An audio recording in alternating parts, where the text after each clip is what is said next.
मैंने धीरे से डीजीएम सर के केबिन का दरवाजा खोला। Sir may I come in? He said yes.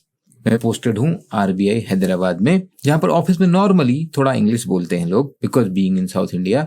मैंने कहा सर मैंने सारे बैंकों को लेटर इशू कर दिए हैं for a meeting next week, लेकिन अगर बैंक मीटिंग में नहीं आई तो? मैं रिजर्व बैंक में उस समय हार्डली 6 महीना पुराना था। आई वॉज लिटिल वरीड कि बैंक वाले मेरी मीटिंग में नहीं आए, मैं मीटिंग कन्वीन कर रहा हूं तो मेरा तो फ्लॉप्स हो जाएगा। My DGM replied, Joshi this is not an invitation of my daughter's wedding. When we request, we mean it's an order. It is going on the letterhead of RBI. मैंने बोला ओके सर, थैंक यू। मैं cabin से बाहर आया और बहुत देर तक सोचता रहा, मैंने तो लेटर में लिखा है we request you may please come for meeting, but ये मे प्लीज रिक्वेस्ट ये तो कहीं ऑर्डर नहीं है। But this is what we all learn in working with RBI, a formal way of communication.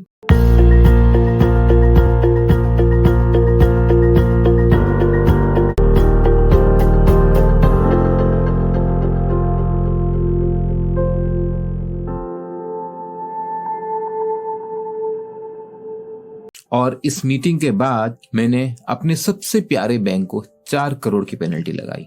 दुख बहुत हुआ मेरे को, but duty is duty.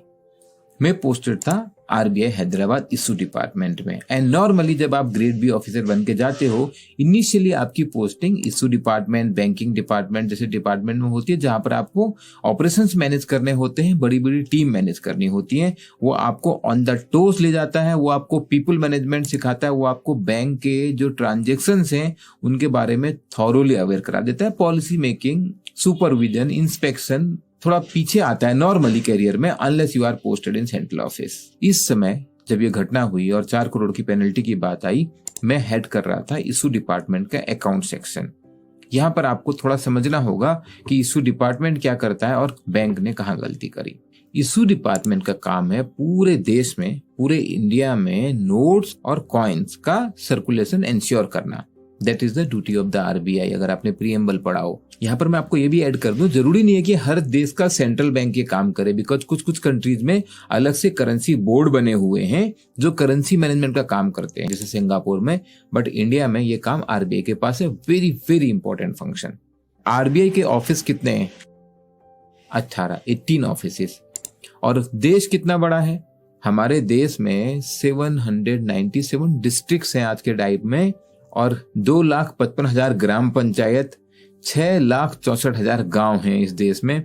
140 crore से ऊपर की पॉपुलेशन है। भाई सबको कैसे नोट और कॉइन पहुंचाएगा आरबीआई केवल 18 ऑफिस मैनेज करके?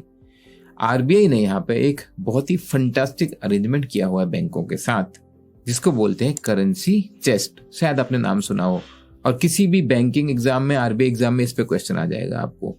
करेंसी चेस्ट अरेंजमेंट क्या है? जो करेंसी चेस्ट है उसका फिजिकल प्रीमाइस वो बैंक का होता है। वो स्टेट बैंक ऑफ इंडिया भी हो सकता है, आईसीआईसीआई बैंक भी हो सकता है, मतलब private public sector bank, cooperative bank, किसी के पास भी करेंसी चेस्ट हो सकती है। आरबीआई अलाउ करता है। उस करेंसी चेस्ट में जो नोट रखा है, physical note, that belongs to RBI. वो पैसा आरबीआई का है। लेकिन करेंसी चेस्ट को जो ऑपरेट करना है, करेंसी चेस्ट की स्ट्रक्चर बनाना, करेंसी चेस्ट में जो स्टाफ है, करेंसी चेस्ट में जो बिजली आ रही है, जो बाकी खर्चा आ रहा है, वो सारा लॉजिस्टिक मैनेजमेंट करेगा बैंक। अब आप बोलोगे बैंक क्यों करेगा आरबीआई के बिहाफ पे? आरबीआई क्या पैसा देता है उसको? बैंक को आरबीआई कोई पैसा नहीं देता है इसके लिए। लेकिन बैंक को फायदा क्या है कि सपोज स्टेट बैंक को अल्मोड़ा में पैसा चाहिए, वो आरबीआई से मांगेगा, दिल्ली ऑफिस से या देहरादून ऑफिस से लेके जाएगा, कितना खर्चा होगा? आरबीआई ने बोला मैं तुम्हारे को अल्मोड़ा में करेंसी चेस्ट में पैसा रख दूंगा, लेकिन उसको रखने की सुरक्षा की जिम्मेदारी आपको करनी होगी। और जो आइडल कैश है उस पे बैंक को एक पैसा ब्याज नहीं मिल रहा है। फिजिकल कैश बैंक ज्यादा नहीं रखना चाहेगा, क्योंकि वो उसका आइडल मनी है जिसपे उसको कुछ भी पैसे का ब्याज नहीं मिल रहा है, जबकि आपको डिपॉजिट रखने का ब्याज देता है। तो बैंक अपना cash balance at the end of the day कम से कम करने की कोशिश करता है। तो वो करेंसी चेस्ट में जो पैसा है आरबीआई का होने की वजह से वो पैसा उस बैंक का आइडल कैश नहीं रहता है। तो ये समझ लीजिए करेंसी चेस्ट एक तरीके का आरबीआई का एक्सटेंशन है उस पर्टिकुलर जगह पे जहां आरबीआई का तो ऑफिस नहीं है। और 4,195 4,195 करेंसी चेस्ट है हमारे देश में, पूरे देश के कोने कोने में आरबीआई ने करेंसी चेस्ट के माध्यम से ये इंश्योर कर लिया कि अब बैंक, सारे बैंक, अच्छा वो अगर एसबीआई की भी करेंसी चेस्ट है तो उस एरिया के सारे बैंक वहां पे अपना कैश जमा कर सकते हैं और वहां से कैश निकाल सकते हैं। अगर उन्होंने वहां कैश जमा कर दिया तो ये माना जाएगा कि वो आरबीआई में जमा हो गया। सारे बैंकों को CRR कैश रिजर्व रेशियो रखना होता है, वो आपके CRR बैलेंस में काउंट हो जाएगा। और अगर आपका CRR बैलेंस एक्सेस हो रहा है तो आपको दूसरी जगह को ट्रांसफर करना है। इंटर बैंक लेंडिंग करते हैं ना बैंक से, CRR मेंटेन करने का कोई ब्याज तो मिलने वाला नहीं है, तो इससे अच्छा है एक रात के लिए भी दूसरे बैंक को लोन दे दो। मैं हैदराबाद में पूरे स्टेट की करेंसी चेस्ट का डेटा रखता था। डेटा मतलब अकाउंट्स, हमारे पास 432 करेंसी चेस्ट थी उस समय आंध्र प्रदेश में। हर दिन वहां से पैसा निकाला जा रहा है और हर दिन वहां पैसा डाला जा रहा है, ये रिपोर्ट बैंक वाले हमको करते थे। हमारे आरबीआई के अकाउंट सेक्शन में, इशू डिपार्टमेंट के अकाउंट सेक्शन में जितना मेरे को डे एंड पे अलग अलग बैंक में पैसा जमा हो गया, मैं हमारे यहाँ से बैंकिंग डिपार्टमेंट को रिपोर्ट भेज दूंगा कि इस पर्टिकुलर बैंक ने आज आंध्र प्रदेश में मिला के 200 करोड़ रुपया जमा कर दिया है, तो आप इसके करंट अकाउंट में 200 करोड़ रुपया क्रेडिट दे दो। किसी बैंक ने 150 करोड़ रुपया निकाल लिया है करेंसी चेस्ट से, तो उसको बोलूंगा इसका अकाउंट 150 करोड़ से कम कर दो। Very simple. अब क्या हुआ, ये तो सिंपल ट्रांजैक्शन है।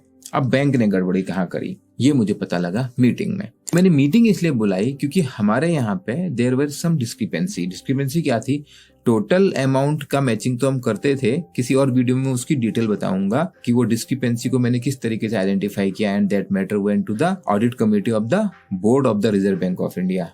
यहाँ पे डिस्क्रिपेंसी थी नोट वाइज कि जो 500 के नोट हैं, 100 के हैं, 50 के हैं, डिनोमिनेशन वाइज हमारा बैलेंस टैली नहीं कर रहा है। कि बैंक वाले टोटल तो ठीक दे देते थे, डिनोमिनेशन वाइज डिटेलिंग में गलती करते थे। जिस तरीके से वो डेटा आता था, आई कॉल्ड दिस मीटिंग कि मैं उनको बताऊं इसकी इंपॉर्टेंस है और मुझे ये डेटा एंट्री ठीक चाहिए।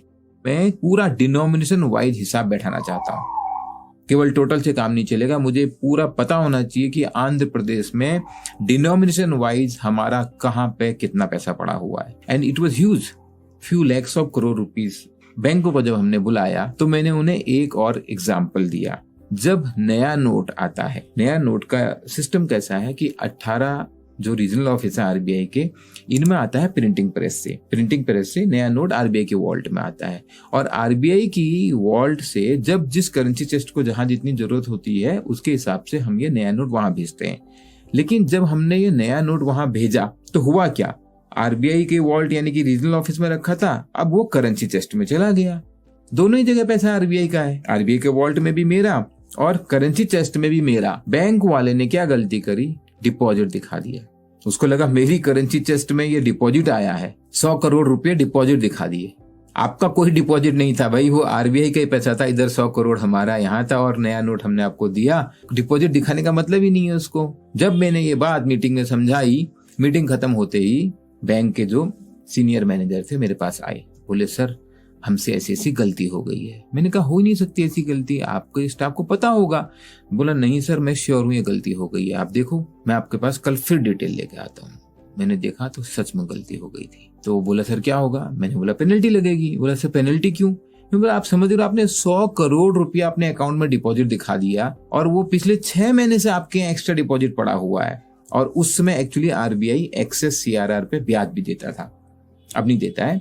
तो मैं बोला हमारा सर्कुलर क्लियरली बोलता है अगर रॉन्ग डिपॉजिट दिखाओगे, नहीं तो सब दिखाने लगेंगे ना, तो हम बैंक रेट प्लस 2% की पेनल्टी लगाएंगे। बैंक रेट 6% है, 2% मतलब 8% की पेनल्टी 6 महीने के हिसाब से 4 करोड़ रुपए बनते हैं, मोटा मोटा एग्जैक्ट डेज निकाल लेते हैं, 4 करोड़ की पेनल्टी पक्की है। और ये मेरा फेवरेट बैंक था, मेरा फर्स्ट एम्प्लॉयर। मुझे बड़ा दुख हुआ।